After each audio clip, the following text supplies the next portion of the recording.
Grande abraço, Gebrim. Grande abraço, meu querido. Tá bom. Pessoal, uma saudação aí aos companheiros. E vamos direto ao nosso tema de estudo aqui. Eu propus, quando me pediram que eu também fizesse uma intervenção em termos de análise de conjuntura, eu propus para o CPP, para a Coordenação Político-Pedagógica do curso, que eu conversasse com vocês nesses 30 minutos, não propriamente sobre a análise da conjuntura, mas de como fazer a análise de conjuntura. Porque se nós temos uma militância que tem que estar preparada para enfrentar conjunturas e talvez uma janela histórica, como disse o Gebrim, uma janela histórica que nos permitirá, talvez, avanços do ponto de vista estratégico, nós temos que ter quadros qualificados para não errar na análise da conjuntura nos momentos mais difíceis e nas contradições mais difíceis. Então, e isso se chama, cientificamente, categorias de análise. O Gebrim aqui apresentou várias questões que, na verdade, ele usou categorias de análise para poder fazer uma análise coerente e séria do que está acontecendo no momento.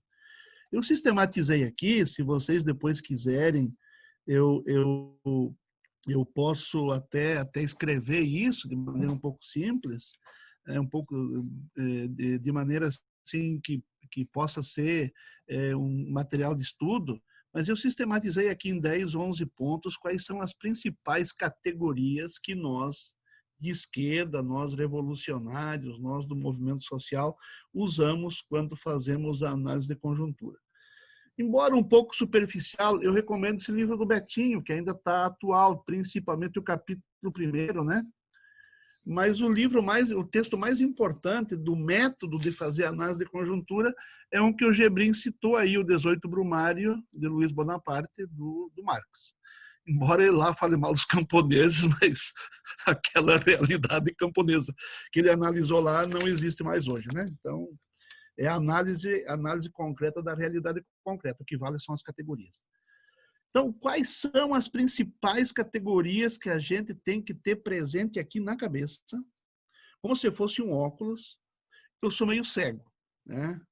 Eu uso um óculos que, se eu não estiver usando daqui até a porta que eu estou vendo aqui, eu não reconheço uma pessoa.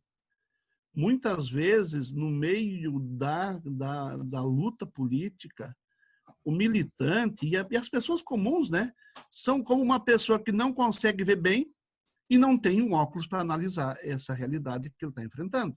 Se ele colocar o óculos, essa realidade fica muito mais clara, muito mais nítida, muito mais transparente. As categorias de análise da conjuntura são os óculos que os militantes precisam ter para não se enganar. E eu vou colocando alguns exemplos no meio do caminho, né, da minha fala. Espero que possa concluir nos 30 minutos. Eu procurei organizar a fala, né, para não passar dos 30 minutos. Então, está aqui o meu PowerPoint, aqui, né, para poder ficar no tempo. Tá bom? Então, o primeiro, a gente tem que ter sempre no pano de fundo que nós estamos numa sociedade capitalista, e a sociedade capitalista é dividida em classes e que, portanto, existe luta de classes. Perdeu esse horizonte e começa a errar na análise da conjuntura. Muita gente do PT e muita gente que se diz de esquerda se perdeu no caminho porque achou que não tinha mais luta de classes. Achou que isso não existiria mais. Então, nós nunca podemos perder isso. E que, na luta de classes, tem os interesses de classe. E os interesses de classe que nós representamos são os interesses da classe camponesa e da classe trabalhadora. E que a classe burguesa vai estar sempre defendendo os interesses que são contrários aos nossos. E isso, às vezes, fica completamente escurecido, tá certo? Completamente apagado. É como o cara que tem uma cegueira, aí, uma miopia de 6 graus e está enxergando tudo errado. Tá certo? O segundo elemento é que a gente precisa aprender a distinguir muito claramente, né, os dois conceitos, o conceito de tática e de estratégia. Vai ter um estudo próprio sobre isso num outro ciclo de estudo, num outro momento aqui, então não vou aprofundar isso. E que não, se atrapalhar nesses conceitos é se atrapalhar na própria movimentação política e de luta que nós fazemos. A tática são os movimentos mais imediatos, mais momentâneos, é o curto prazo da luta política. A estratégia é o longo prazo da luta política e a estratégia tem que ser guiada por um programa, como o Gebrim disse muito bem aqui. E a tática, ele falou um centro tático. O centro tático é quando a tática tem que estar alinhada com a estratégia. E tu não vai fazer movimentos táticos em contra a estratégia. Tu pode fazer contornos. Eu tenho que, vamos dizer assim, eu tenho que chegar num determinado lugar, eu tenho uma montanha na minha frente, tá certo? E a minha primeira tática é encurtar o caminho, subir a montanha. Mas subir essa montanha tem situações intransponíveis, até inimigos na montanha. Bom, então a minha tática vai dizer, eu contorno a montanha, mas eu não mudo o objetivo. Eu não mudo a minha estratégia. A tática errada em relação à estratégia seria, vou subir a montanha, aconteça o que acontecer, burrice. Né? Ou vou voltar porque é muito difícil. Ou vou ficar parado aqui porque não dá, entendeu? Então, as táticas erradas, né? As táticas erradas.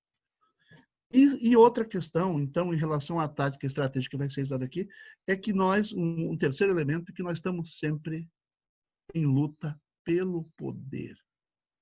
Não o poder pelo poder, mas o poder para transformar a vida das pessoas.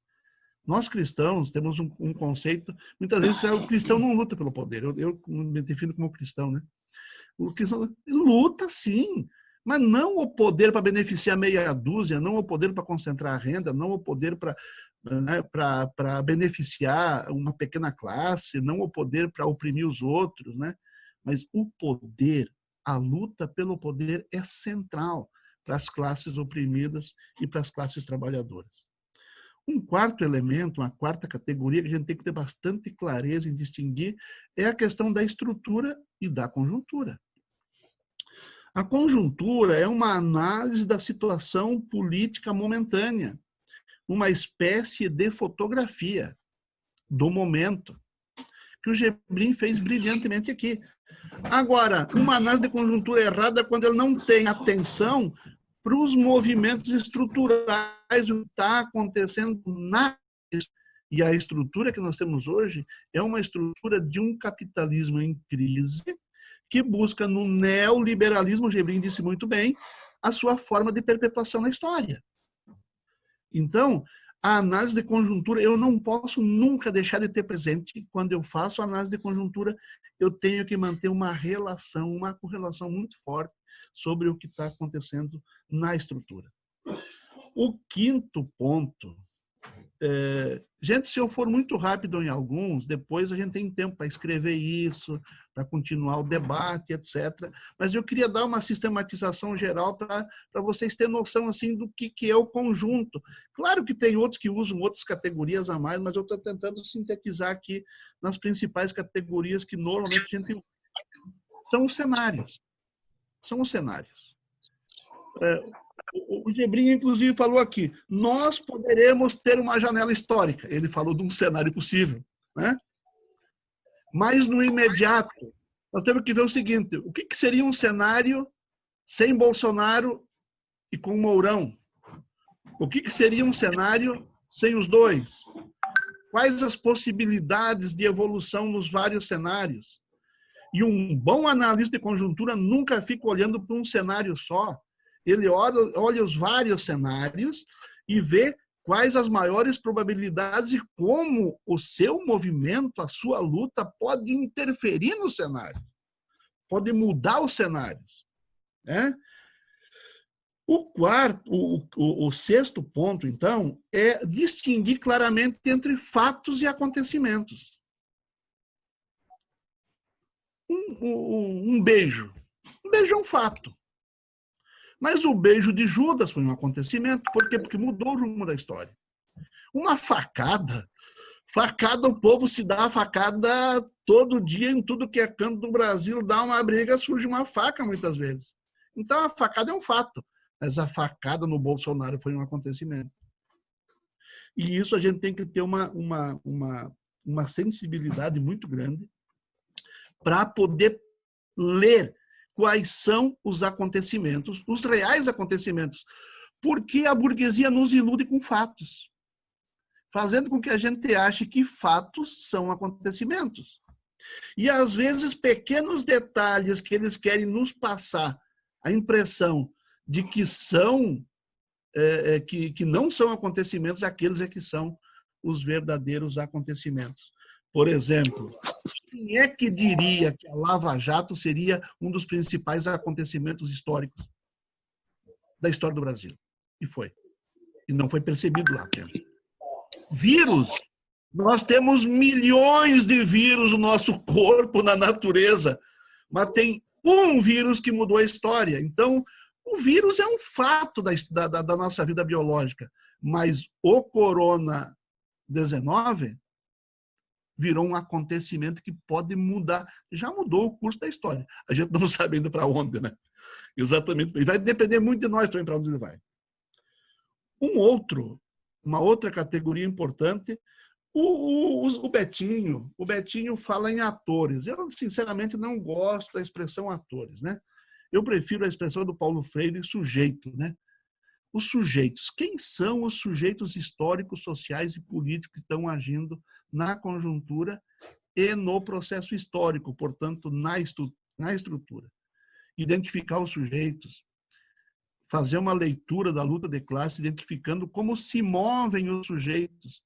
O Gebrim mostrou ali, ó, para que lado vai a burguesia? Temos certeza que não está com o Bolsonaro? Né? Não temos. Então, eu tenho que olhar como é que o sujeito se move. A classe trabalhadora, o operariado, está parado? Não está se movendo? Ou se moveu até em direção ao neofascismo, que é o que tem de pior para a classe trabalhadora, para o neofascismo e para o ultra-neoliberalismo, que o Gebrim colocou aqui. Então, como é que os sujeitos históricos se movem? Então, identificar os sujeitos. Nós somos sujeito, o MPA é sujeito histórico. Como é que nós vamos nos mover? Como é que nós vamos ampliar a nossa força? E aí vem a questão dos aliados. Entre os sujeitos, eu tenho aliados táticos, tenho aliados estratégicos. Então tem que saber, eu posso fazer uma aliança tática com um adversário? Posso. Com um inimigo, como disse o Gebrim, talvez só em condições especialíssimas. Eu não vou fazer aliança com o inimigo.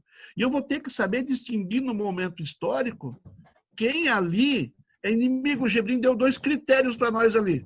Se não é contra o neoliberalismo e não é pelo impeachment, eu estou fora dessa aliança. Por quê? Porque é uma aliança com um inimigo que não vai me ajudar no meu movimento histórico seguinte. Vocês estão vendo que eu estou usando uma porção de conclusões que o Gebrim chegou, tentando ver quais as categorias de análise que o Gebrim usou para fazer isso. Então, saber distinguir os aliados. Saber distinguir os inimigos dos adversários. Vou pegar um exemplo muito simples. Um exemplo muito simples. Bem simples, bem simples. O povo que está iludido pelo discurso neopentecostal ou católico de direita, hoje, usando a religião para alienar ainda mais eles, esse povo não é nosso inimigo, esse povo é nosso adversário nesse momento. Os nossos inimigos estão manipulando eles, mas eles não são nossos inimigos. Ter clareza disso. E muitos deles podem virar nossos aliados. E muitos vão continuar nossos adversários. Talvez algum pastor, algum padre mais ideológico, esse seja o nosso inimigo. A gente tem que saber distinguir isso, né? E como a gente age com o inimigo não é a mesma coisa que a gente age com o adversário. E os aliados estratégicos são aqueles da classe trabalhadora e talvez setores da classe média, o Gebrim me conteste se não, né? depois, e vocês também, mas às vezes tem setores da classe média que podem se tornar aliados estratégicos nossos. Mas o principal desafio nisso, eu estou com 14 minutos, né? Isso. O principal desafio nisso é aquilo que o Gebrim falou, mas eu só vou reforçar, talvez com outras palavras. O nosso desafio nesse processo é construir o sujeito revolucionário. Sujeito capaz de incidir na conjuntura e na tática com estratégia clara. Nós fizemos um longo esforço pedagógico de construir o Plano Camponês, que é o nosso projeto estratégico. É o que nos dá uma linha, nos dá um norte para onde nós lutamos. É o que nós, camponeses, oferecemos para o conjunto da classe trabalhadora e das forças de esquerda, com uma contribuição nossa para transformar o campo, né?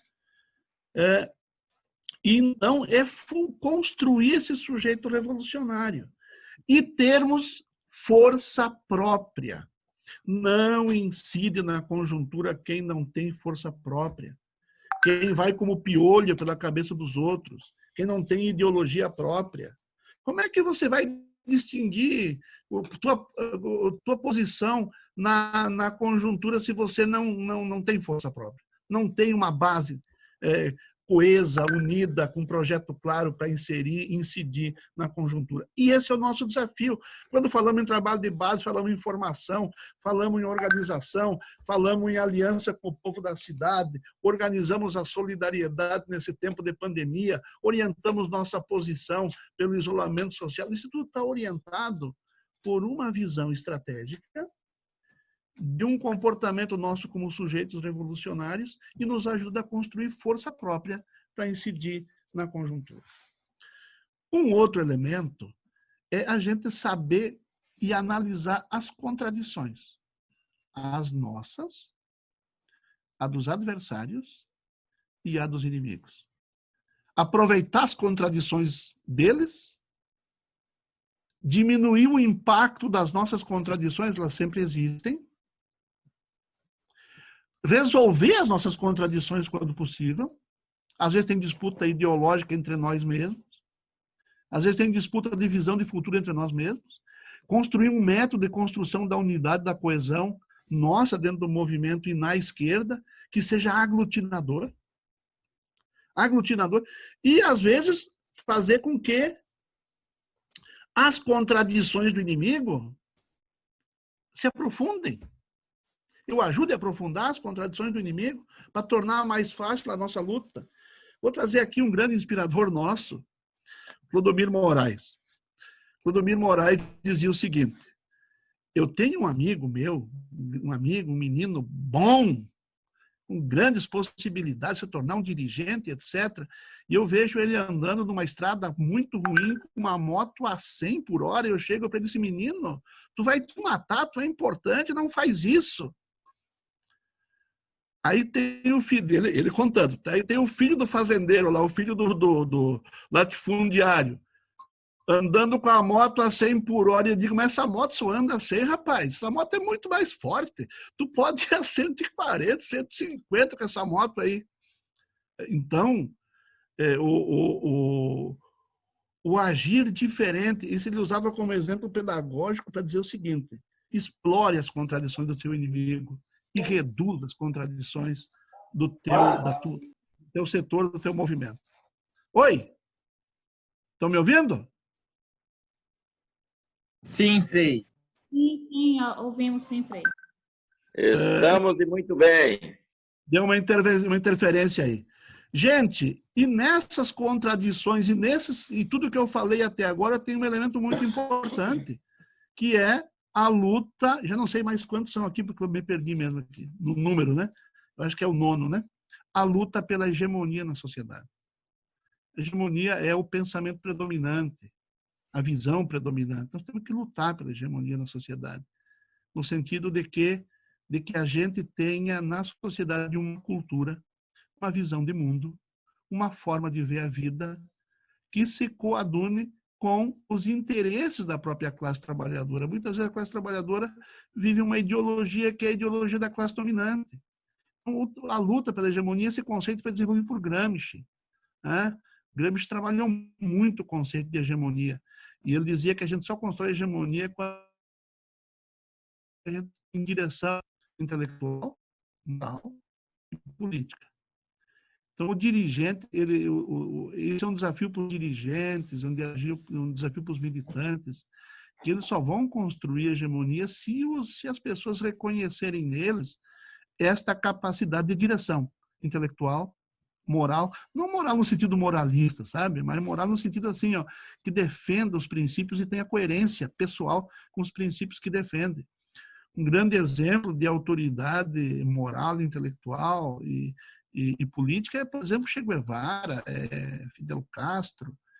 Muitas vezes o PT se perdeu nos escaninhos da política, os setores do PT, ou pessoas do PT. Estou falando do PT porque eu pertenço ainda ao PT, pertenço ao PT, né? Embora sempre acreditando muitas coisas, né? Quando se perde essa capacidade, se perde a coerência, muitas vezes também pessoal. Mas não é só uma questão de pessoal e moralista, mas como é que os movimentos se colocam como referência para a construção dessa hegemonia. Como é que disputam essa hegemonia? Também na arte, na cultura. Aí tem que saudar nosso pessoal da arte, da cultura, aí, de estar ligando sempre a música, né? A arte, o teatro. Eu acho que a experiência de ser de teatro aí deveria ser uma das campanhas do Brasil. A experiência aí do Espírito Santo também devia ser uma referência para todo o Brasil. E aí também na disputa de hegemonia, muitas vezes emoção, empatia, é um conjunto de outras coisas. Muito bem. Vamos para um outro elemento. Para fazer uma boa análise de conjuntura, a gente precisa ter informações de qualidade. Mal informado, ou não saber ler as informações que a burguesia divulga, não saber fazer uma leitura crítica das informações que a burguesia divulga pelos seus meios, a gente se perde, a gente se extravia. Então, a informação de qualidade, isso é um desafio para os movimentos, isso é um desafio para as forças de esquerda, é um desafio para as organizações políticas, fazer chegar até o militante lá do fundo da rota, como nós dizemos aqui no Rio Grande do Sul, né? Ou lá no fim da mata. Uma informação de qualidade é um grande desafio para nós, né? E fazer a leitura crítica das informações dos outros, que também é muito importante. E ainda,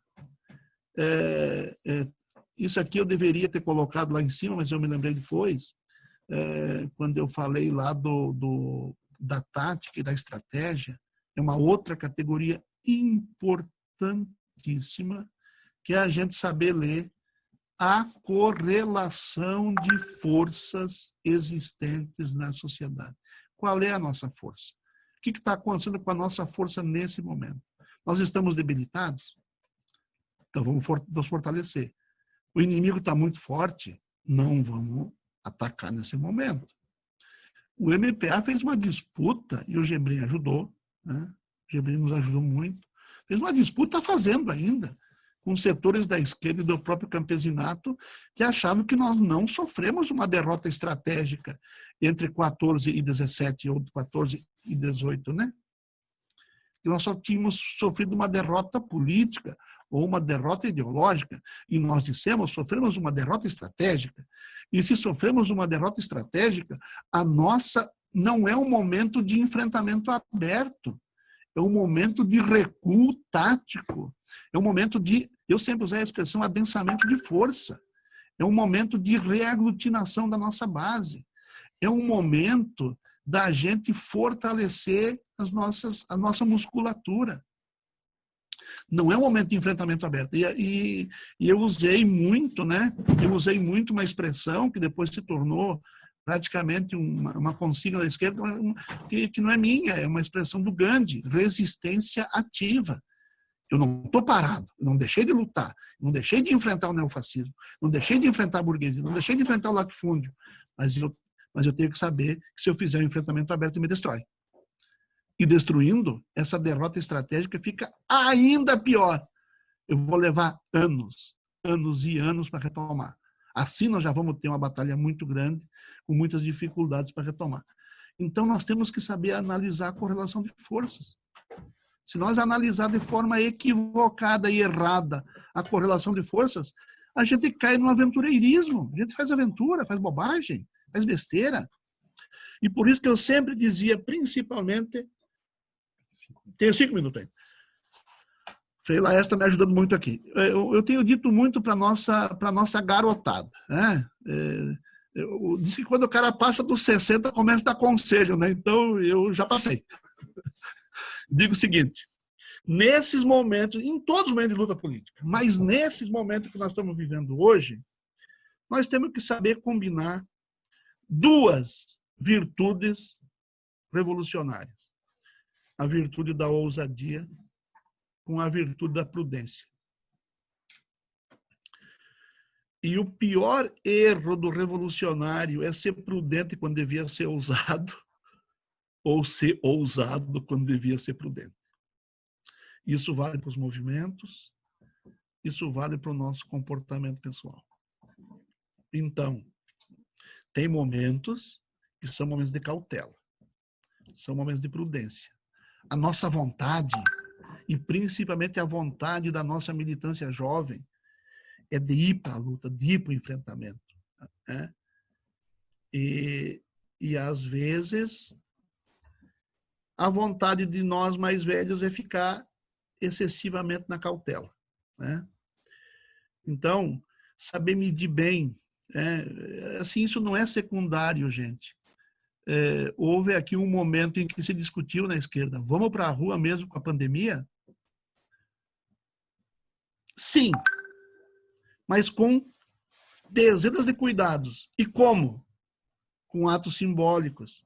Porque ações de massa seria uma ousadia, mas uma total imprudência, uma total incoerência com esse momento, nos desafiando a outras formas de luta.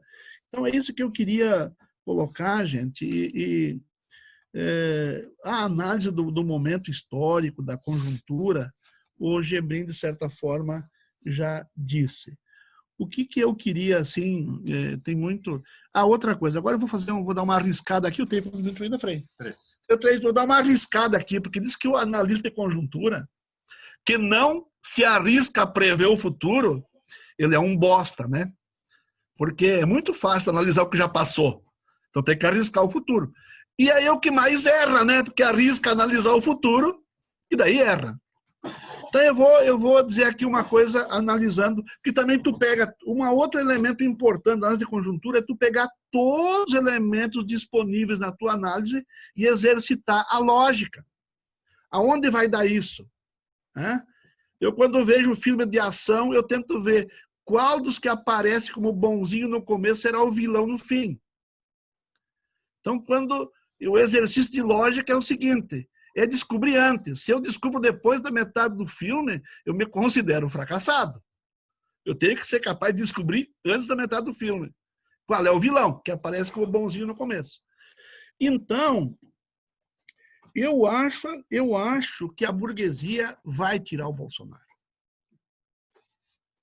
Mas vai tirar depois de janeiro. Para a burguesia, o Mourão não serve. Bolsonaro não serve. Eles acham que já se unificaram em torno do Maia. Aqui, gente, é um exercício de futurismo, tá bom? Pode ser que eu erre completamente, mas é um exercício de imaginar cenários. Eu não tenho tempo aqui para olhar todos os outros, mas eu vou pegar um cenário. Aí, eu tenho uma polêmica com o Raul, não sei se o Raul está aí, o Raul diz, não, mas está cheio de fio desencapado. É os filhos dele, é o Acef, é o Queiroz, é a mulher do Queiroz, né? Está cheio de fio desencapado. É a Lava Jato, gente, a Lava Jato é uma podridão, aquele pessoal vai tudo para a cadeia. No momento que tiver um país minimamente democrático, o lugar do Deltan Dallagnol, do Moro, é cadeia, né? O exílio. Agora, nós não podemos deixar de olhar que eles têm muitos fatores de estabilidade para controlar o Bolsonaro e levar até janeiro. Para que não interessa agora? o Bolsonaro é um fator de instabilidade permanente para eles, inclusive na área econômica. O Mourão seria um Bolsonaro sem base social. Então, para eles, tirar os dois agora é novas eleições, porque a Constituição diz isso. Estuprar a Constituição vai ter reações que talvez sejam incontroláveis. Então, precisa levar até janeiro, tira os dois, que daí o Congresso elege o presidente.